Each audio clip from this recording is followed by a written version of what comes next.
Welcome to the Evans Legacy Financial Podcast, where real people have real conversations about money, mindset, and making moves. I'm your host, Jake Evans, and this show isn't about fluff or hype. It's about educating our community, sharing stories, and giving you the tools to make better decisions in business and in life. Well, let's dive in. Today, I have David Fox in the studio. David was licensed as an agent in 2003, but he spent many years managing restaurant operations across the West Coast before shifting into the full-time wealth and business financial planning. From high-pressure hospitality to financial clarity, today's conversation is about making the leap from survival to strategy in business. All right, David, welcome. Today, I want to talk about life in restaurant operations, challenges, burnout, constant travel, realizing that lifestyle didn't match your values, and then making the pivot into wealth and financial strategy. Welcome. Thank you for coming in today. I really want to thank you. Yeah, absolutely. So I have a few questions around that. First of all, what was the tipping point when you realized the corporate grind wasn't sustainable? You know what? I think it was, it had a lot to do with the amount of time that I was spending away from my family. And that impacted a lot. I started to realize that as I was living my life through texts of pictures and little short videos of like, hey, here's your son scoring his first goal in soccer. Here's a football touchdown that your other son made, or, points that were blocked or things like that. So all these things that were going on for sporting events, like during nights, weekends, and all of the times that I was at work, because in restaurants, you work when everyone is hungry. Right. So typically after, and there's a lot of people hungry. Exactly. Right? Exactly. Okay. So you get people that are after work and on weekends, holidays, all of these events that I was missing activities by seeing my boys and my wife, grow up and enjoying their lives. And it was kind of demoralizing, even though my wife was trying to keep me involved and included. And I got to see all of this stuff on family celebrating successes on social media, things like that. I was missing that. So I feel like I was being an absent father. So why make all of this, money if you're not able to actually enjoy it with those that you love? There's a big difference between seeing your kid or seeing them say, "Hi, Dad," and then having them run up to you and give you a hug. So I guess there's your balance. I think that might be your tipping point. Yep, just definitely. Seeing that. Definitely. Okay, so what fears did you have walking? So you had a stable, high pressure career. Mm-hmm. You were going and blowing, right? So what fears did you have walking away from that? So, of course, being able to sustain, enough income to be able to pay for bills that you've got coming in, or not really knowing anything about the industry, you have to kind of have a really quick learning curve. So if you really don't have like a plan B, plan C, plan D, it really forces you to put enough energy into one activity that you're going to have success, right? If you put everything into something 100%, like think about when's the last time that you put 100% effort into something, right? Because so many, you're wearing so many different hats. So I knew coming in, it's like if I always had like a plan B behind the scenes saying, I could always go back and do this, or I could always go back and do that. Like I had to clear that out of my mind, so that it really allowed me to jump full time into financial services so I could now control my time. Just that was a massive lifestyle increase. Not just so much about the money. Now, did the money come? Absolutely. I was able to increase, and I'm at the position now to where I never would have achieved this level if I would have stayed, in the corporate world.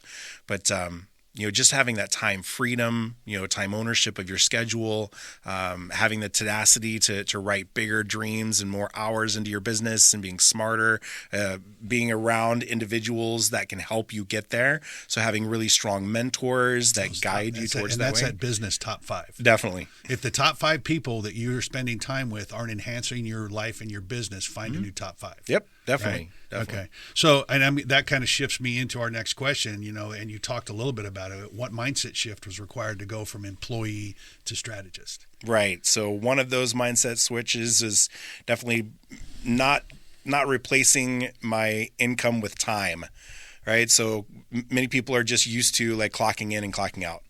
right? So as soon as you clock in, now all of a sudden your work mind switches on. You're like, all right, what do I need to do? What are the activities I need to do through the day so I show value to my employer who's paying me for the hour? So that mindset of time really became kind of a construct of you can really split one day into 3 different days. Right. So you can have much more productivity instead of just, okay, now I'm clocking in, going to show up for work, and whatever I accomplish, I'm done. But if you now start to manage your time and your schedules and like even use color coding, I learned this from one of the mentors here in the office.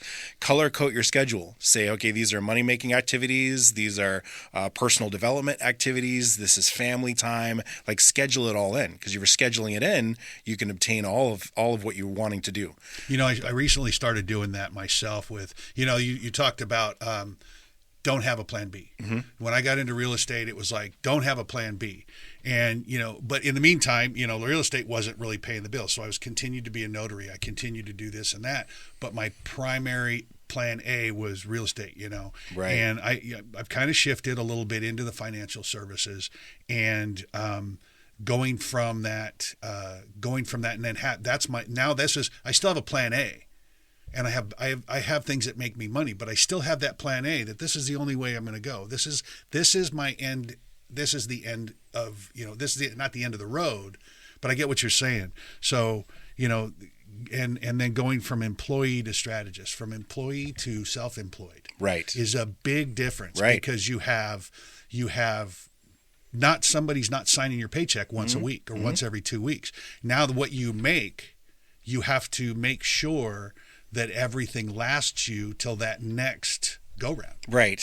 And you really have to start to understand like the cash flow quadrant if we're talking about this, right? So we're still on the right side. If we were to draw a square on a piece of paper, right? Being an employee and even a self-employed is still on the same side. You're on that left side to where you're like, okay, if I don't show up to work, if I don't replace my time, then I'm not getting paid. Right. So I need to always make sure that I'm getting paid because I got to show up to work, just like a dentist, for example, or a doctor that owns their own practice. If they're not showing up to work, they're not making money. So that's where you're still replacing your time. But the only difference is if you're really starting to grasp the ability to have your business have really tight systems in place. So now the system actually is running the business instead of you. Now you're actually becoming a true business owner. And that's what we kind of do here at the office that we're in here. And I want to go back to the color coding thing because I'm going to tell you something about that works. Because recently, under my Evans Legacy Financial, which is my financial professional business, that's red. That's a red dot in all my calendars. And I've noticed since I started doing this, every detail of what I'm doing that has to do with that, even in my book writing or my podcast or anything, it's all under Evans Legacy Financial. And I'm seeing more and more and more and more red in my calendar, filling up the time that is for my business. Good. You know, and then that the real estate and the notary and the mechanic stuff feeds into that. But the main umbrella over the whole thing is that red. I want to see that red filling my calendar. Exactly. Yeah. Many people don't like doing the meaningful tasks or tasks that need to be done in a business, kind of like calendars, right? Nobody really wants to sit there and track. It's like, okay, what am I going to do for the week, right? But there's a great book. It's called Eat the Frog. So it talks about in the very, very beginning of the morning, if you're actually doing the tasks that you don't want to do in business, it actually sets your day off on a great foot. It's saying you're eating the frog at the beginning of the day so you can actually focus on your business for the rest of it so you can produce more activity and still get everything done that you want. So that's gonna take us to our next question. You know, what advice would you give someone who's feeling stuck in their current path? Right. So start to mask out your day and start to realize that, okay, I need to have self-development a part of every day. Right, so at least an hour, whether it's right after your wake up routine, or maybe you're now saying, okay, as soon as I wake up, I don't touch my phone for the first hour. I don't touch my phone for the first 30 minutes or whatever it is, right? So one, you have to have a lot of positive self-talk because many times we have a lot of outside influences already influencing us. Our mind is always consistently hearing, even though we may not be paying attention to it. So you have to have the self-motivation talk, and be strong in your faith, right? Make sure you're praying and directing your attention, giving thanks, but also asking looking for what you want to receive. So now that you're actually going through and you set up your day, getting into self-development, whether that's books or it's audios or it's listening to mentors or it's focusing on something in your business that you want to get better at. Or even something like a podcast like this. Yes, exactly. Like a podcast like this, making sure that you're always having your mind work on that proverbial, wheel, just continuously running as quick as it can so you can have forward momentum through that instead of just saying, okay, I know I need to get better. I just don't know how to do that. Right. So focus and even write down like a decision tree. Back in school, we used to say, okay, if we have a topic that we need to write about, we would write a little decision tree down and say, okay, these are the areas that I'm currently struggling or I believe that would help me get to the next position in my business if those three things got better. Right. So what do you need to do to accomplish those three things and make sure that they get better on a daily basis? Man, I'm learning. I'm actually taking notes on this because I'm learning stuff good. So that's great. So I want to talk about building business with a vision. Why clarity of vision trumps hustle, structuring a business that fits your life, not the other way around, and core business concepts, cash flow, leverage, systems, duplication, and we talk about duplication in our office quite a bit. So what's the biggest myth you hear about starting a business? The biggest myth is I don't think I can do it, right? And that's really where it is. And the only reason people really think that is because they've never really seen it. They don't have anyone to really reach out to as a mentor group to say, okay, how do I form an LLC? Like, what do you mean there's a small business administration that'll show me how to do it all? I was like, what do you mean I can be given a sponsor to actually walk me through to figure out if I need an S Corp, a sole prop, a C Corp, all of that kind of stuff. It's just the ability to think that there's not information out there and that they have no idea where to start. That's the biggest misnomer I think that people have. It brings me to a mind way back when I was an employee like 25, 30 years ago. I read a book called Psycho-Cybernetics. It was by a guy who was a plastic surgeon. He would talk people out of him coming in. And one day somebody asked him, can you play the piano? And he didn't say, I can't. He goes, I don't know. Because I've never tried. And I think that it's powerful. It's powerful because if you just try, if you just apply yourself to the concepts you just brought forward, anything's possible. We just have to try because, I've got 5 guitars at home. Can I play them? Yeah. Can I play them well? I don't know because I don't try to play them well. You know what I'm saying? So I love that. I love that concept. So let me ask you, what systems did you implement that gave you back your time? Yeah, so one of which was studying the activities that took the most time, right? So once I developed a calendar, it helped me actually see from almost kind of like above or a 30,000-foot view of seeing, okay, these are the wasted spaces that I have during my day. Like, what is it that I'm doing? What tasks am I doing that really could be done by someone else? Right. So that's the fact. For example, I pay someone to come and do my lawn, right? Because I recognized every week it would take me an hour and a half, like if I'm picking all the weeds and things like that to make sure my lawn's looking exactly how I want it to, right? But if I can simply pay someone for that time, because my time is much more expensive than the person I'm paying that for, right? Let me explain that. When we're sitting in front of clients, if you actually calculate how much that our hourly wage is, like I calculated it last month, my hourly wage was about $220 an hour. So I can obviously pay someone less than that to end up doing my gardening or even, coming and cleaning the house for my wife, for example. I'm allowing my wife to pour more time and energy into our boys and make sure the house is upkept and make sure her life is still, well balanced, which makes our interactions better. Then when we're able to connect and get together, we're talking about goals. We're not talking about people or things. We're talking about business, how to grow it, how to develop it, what we can both do to help it go forward. But one of that question was to really get to decide, okay, where are the areas of my life that I'm wasting more time in business? And when I have the time to spend in the business, am I spending it on the right things? Right? Because you can be extremely busy and focus absolutely on everything that's wrong. Kind of like when people are scrolling through social media, right? If you're not being specific on what you're learning, where you're taking notes, like be active on the times that you're there. If you're attending meetings, actually take notes. If you've heard the information before, obviously it didn't work because you're still making the same mistake. So take notes on it. It's so there's something else. And I think we get distracted. Yeah. I think we get distracted. I do it.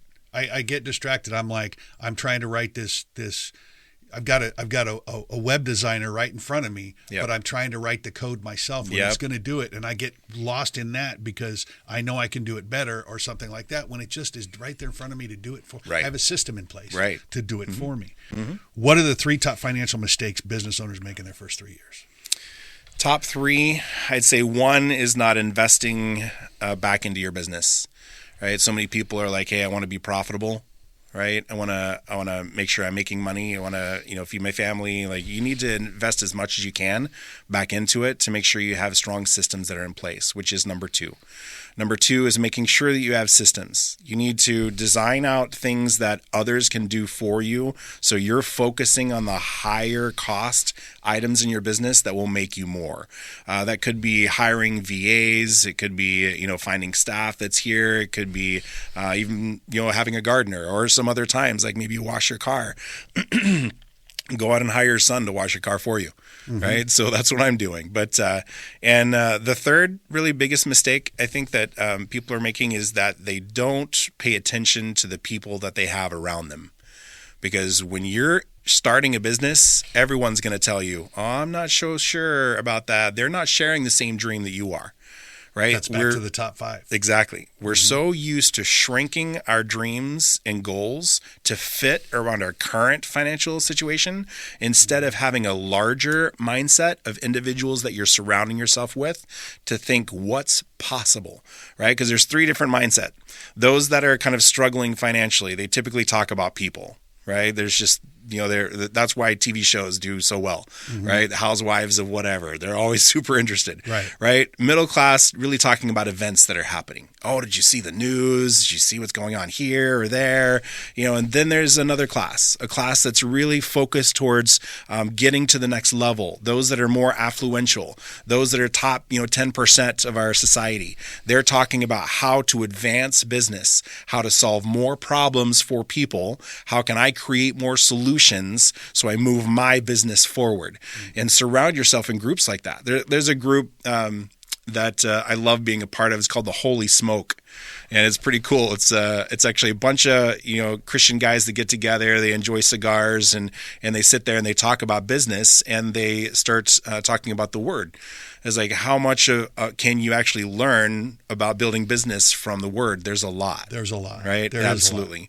So being able to be with a group of business-minded individuals who are constantly trying to pour effort and energy into building everyone around them, it's a different ballgame. So don't make that mistake. Make sure you look at your surroundings a lot in the mentorships that you have that drive you into the next phase for you. I want to go back to the investing part for people that didn't really get, because I want to break it down a little bit. What I did in my notary business. Perfect. So I did it in my notary business. I did it with my guitars.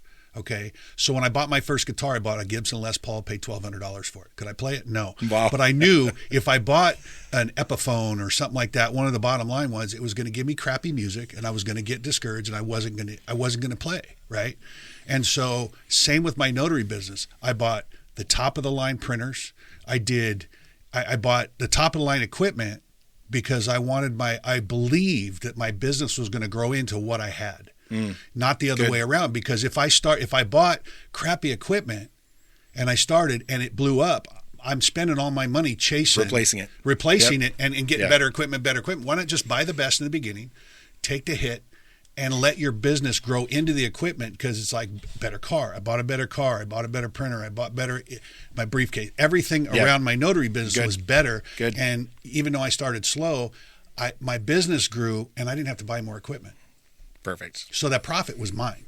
Good. So I think that goes to the investing part of it. So, yeah, even using all of that, the government's going to reward you for it also. They're exactly. giving you write-offs for all of it. So, my car was a write-off. Yeah. I still get to write it off this year. Yeah, I still remember the day where my CPA is like, okay, you're either going to send all of this money to Uncle Sam or you're going to put it in your driveway. Like, you figure out what you want to do. And I was like, what? This is how business people think? Absolutely. So let me ask you to close this part out. How do you personally define wealth and how does it guide your work with clients? So my definition of wealth is probably going to be a lot different than others because, as you start to advance and get older, like I kind of saw this through my parents and, at the end, like once you start realizing that there's a time clock for everyone. right? There's a little timer on the wall, some of it's ticking down, some of it's, continuing to advance. And like really asking yourself, when do we change what we're currently doing? Because what we're currently doing really doesn't matter if you're not really focusing on what you can either do for others or advancing like your current family and helping them out, or spending and making as much impact as you can. Right. So my wealth really has to do with what I can teach my boys, what I can provide for my wife, and the vows that we had, long ago, 28 years ago. Like, what kind of impact can I make for them so they can carry on my last name legacy for future generations? There's that magic word, legacy. Yeah, absolutely. It's like, it's all for a legacy, right? So how do we create, what can we do today to be like, maybe this doesn't make sense. Like, maybe we shouldn't do this because it's not carrying on anything. We're so addicted to approval, right? So we're also addicted to the right now. Yes, exactly. Yeah. We post videos, we post, likes, we want to see how many people watch, we're worried about it critically. And I know that's not something that you're doing, but putting out like a podcast like this, hopefully will reach someone and they'll start to realize it's a gift to wake up. It's like every night that we go to bed, we're kind of preparing ourselves for the time we don't wake up, right? So, but the next day, here's the thing about that is that building that legacy today is truly, truly important, and it's vital because we're not, we're not guaranteed the next breath. Yeah, we go to sleep at night, we're not guaranteed to wake up. So, what did you do today? And I like that what you said about teaching, about giving back, about that, and you mentioned faith. And some biblical principles. And I think that giving back is, what I've noticed in my business practices since I started my own business 25 years ago is no matter what I did, as long as I was in the business of helping people and not in the business of making money, I always made money. Yep. That was the bottom line. And in your business, in my business, in my real estate business, we're here to educate. Our main job is to educate. And we learn from it. Our family learns from it. Our clients learn from it. Yeah. Mm-hmm. So, and when you enjoy what you're doing and you know that you're making an impact and a reward, like that legacy just keeps going. Like you're not waiting until you're 65, 70 years old. And you're like, all right, now I'm going to quit. I'm going to, quit working at least, start retiring. I'm going to become a philanthropist. Like, don't wait. Just already do that. Right. Like already do that and impact others around you. I promise you, your life will definitely get a lot better. Since I started doing the podcast, and I recently finished my book and things like that. And my whole outlook on everything has changed because I went from having a story that I wanted people to hear. Right. And now I have a story that people are going to come and want to hear it. Not because I want to, not because I want them to. I'm going to put it out there because I know that God's going to come down and he's going to give the increase and all of that. That's you great. know what I mean? So that's how it's just the fact that you mentioned faith and it's, my book is a faith-based book. Good. And the podcast, it goes around faith and how spiritual principles are really important in business and in family life and all of that. So, well, we are here for a reason. We are here for a reason. Yep. So I want to talk about some advanced strategies and next level growth. Okay. Sure. So business and financial planning versus traditional financial advice, tax strategies, tools and frameworks that help clients scale with confidence. Great. So Great. What separates? So let me ask you this: what separates financial survival from financial mastery in business? Yeah, so that's a great question. Whenever you can, still have a balance of investing back into your business, but now you have money that's starting to flow out. You have tax advantages that are set up. You have certain policies that are created or accounts that are actually having tax incentives for you instead of you just always having to be in arrears, always owing every quarter, not really knowing what's going on. But the difference is, like, obviously at the end, having money that's now working harder for you than you're working for it. Right. Having a business that has meaning is always important, not just one that solves financial solutions, but you want to have something that really gets you from just having money to having wealth. Right. Having the ability to bless others with it, having the ability to solve a problem that others were really looking for. So really from just having money to having wealth and going beyond is your business obviously being profitable. You're now having a great understanding of what incentive codes that are out there to help businesses become wealthy, but also understanding key accounts and policies, things that we do that help you exercise more of the tax codes so you can use that money to start, blessing others. Right. And you mentioned a word called wealth, and I want to tell you a little story about that. It's my significant other. I call her my wife. And so when we met, she felt like she didn't have any wealth. She was working day to day and all that. And I told her, I said, you know what? I could line up 100 women out of this town, some of the most financially richest women in this town, and put you in that line, and you're wealthier than most of them because your kids love you, your family surrounds you, you've got wealth that is not, and it's not necessarily monetary. Yeah. Wealth doesn't mean money, and we're going to go back to the faith-based thing. Yeah. Wealth isn't all about money. Exactly. You know what I mean? So I love that part of it. So let me ask you this: how can a small business owners prepare for scaling and to protect their downside? Yeah. So that is a great question. So you definitely want to be able to be protected when you see certain things. Like there's a lot of things that are out there. Like for example, once you get really skilled employees, you want to keep them. Right? You want to make sure that, you're not switching back and forth. Like just recently, we helped out a family who was actually having a lot of older folks' homes that were being built, and they had several that were already in place, but they were having these issues. They would have all of the skilled staff come in and start helping the business grow, but then they would find other opportunities and they become like travel nurses or whatever. So he's like, how do I keep this skilled people? Because I know that they can be a value for me. And so there are plans that you can create that do just that. For example, those key people that are in your business, there's something called a key person policy. Right. This key person policy allows you to actually have insurance on them. So if something happens to them, even if they end up getting sick, like up to 16 living benefits is what they're calling them. So having the living benefit allows you to start taking out that death benefit if something were to happen to them, to make sure the business is supported. So that's why they call it key person, because it's a key person to you. Right. Inside that key person policy, you can also have cash value that's starting to grow in it. We just had a client post a 16% rate of return through their key person policy, which is crazy, right? So now he's starting to extract that money and starting to put it into newer homes or newer builds so that he can expand his business and simply just take it from that key person policy. And this is all done through vessels. Yep. This is all done through the vessels that we talk about with our clients. Correct. And through life insurance policies. Correct. Right? Okay. That's kind of where I wanted to go with this too. Is so I want to talk a little bit about taxes. What role do taxes play and entity structure play in building true wealth? So you'll probably lose some followers on this one, but that's all right. All tax codes are not negative. Right. Okay. Mostly when people think of tax, they're like, oh my God, I owe this much. Right. So taxes are used for a lot of things to help support us. But there are tax codes inside that are actually called incentives. Right. So they're incentivizing, and business owners are really what the tax code was written for.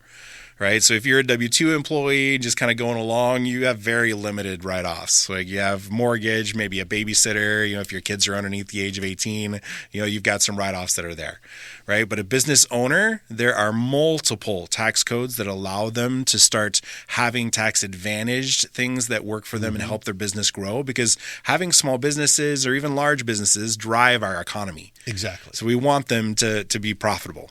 Right. So being aware of things like executive bonus plans, like banks are putting these plans into place for executives so that they can use that money to pay for, 401ks or incentives that they have, or employer benefits programs. So we can do the same thing as small business owners by placing them on executives that are in our business, and now being able to use the cash that's in there, they allow us to use it tax-free, right? It's about the vehicle or the construct that we're actually passing money through. It's called a pass-through. Right. So yeah, there's a lot of tax codes that are used for incentives that many people just don't know about and are not aware of. So that's why we often hold CPA forums. We educate CPAs on how to put these together, what forms to file them on, how they actually work and can be beneficial for the current businesses that they have. Many times people come to them and ask them, say, hey, where are my tax incentives? Like, how can I take advantage of all of them? Many of them don't hold the licenses and degrees they need to actually offer these. So that's why we hold these large classes for them so they can go back and connect us with those individuals. All right, well, that's great. You know what? I'm gonna plug a little bit for you. Just if anybody has any questions about this kind of stuff or anything like that, David Fox is available. If you go to evanslegacyfinancial.com, fill out the form at the bottom, ask the question, let me get you in touch with David Fox. We can get you in one of those classes or whatever. So another thing I want to know is, what's one advanced strategy you think every entrepreneur should at least explore? Yeah, so we've kind of been talking about it a little bit. The plan that's called the Executive Bonus Plan, it's also called the 162 Plan, is a very powerful vehicle for business owners to use. It allows them to use it as a leverage and even a hedge against losses. Any idle money that's sitting, there, you can actually start to put in. You're typically bonusing people already. So just use that bonus money to fund a policy that you can start to take cash out of and reward that in that employee. But also the key person, the biggest vehicle to be able to use that money to grow the business and put it back into the business so that it can actually have more profit. Now you can even use it inside or outside, because even though it's a key person policy that's supporting someone that's in your business, you can use that money for personal as well, because the IRS doesn't consider that as an investable asset. Right. Wow, man, this has been, we could do 6 weeks on this stuff. Definitely. We really could, but I'm going to bring you back in. But right now it's time to end this, because we're at time. But we've talked about, building a business with a vision, advanced strategy, next level growth, things like that. And I just, if you could share one piece of timeless advice for entrepreneurs at any stage in the game. A piece of advice I first got when I was just coming in was, don't listen to your haters, right? So you've got to... We talked about that in the beginning of those, the 5. Exactly. Mm-hmm. Remember the 5. And if one of those haters is in the 5, they don't need to be there, right? Yeah, right. So you don't have to go through your entire friends list and let them know it's like, hey, we're no longer friends. Right. But you don't have to let them into your circle of influence, which is important. Those people who are closest to you. You've got to surround yourself with people that have a larger mindset than you do. You can't be the one in your group that thinks the biggest, that's always thinking about ideas or abilities to solve solutions for others. Or even if you're in a business already that's established and has a proof of a success record, make sure you're surrounding yourself with people who have already done it and have gone before you. Right. So the benefit of my boys is that my boys now have a lot more financial sense than I ever did at their age. Right. They're going to be able to make leaps and bounds ahead of where I began. So that's why I love seeing young kids come into the business now, because they make such massive increases, because people see them talking about things. They're like, man, I wish I knew that back then. Yeah, I wish. Exactly. I see. That's what drew me into this realm, is that, man. And here's what drew me too, is I didn't get to do that, but I don't want anyone else to do it like I did it. Right. I want you to see this world that I'm in now. So I get it. That's perfect. Well, David, you know what? Honestly, this has been amazing. Yeah. And I want to thank you for coming in, man. Thanks for tuning into the Evans Legacy Financial Podcast. If you got value from today's episode, share it with someone who needs to hear it. Don't forget to subscribe and follow us for more real conversations that move the needle in life and business. Until next time, keep building, keep growing, and never stop chasing what matters.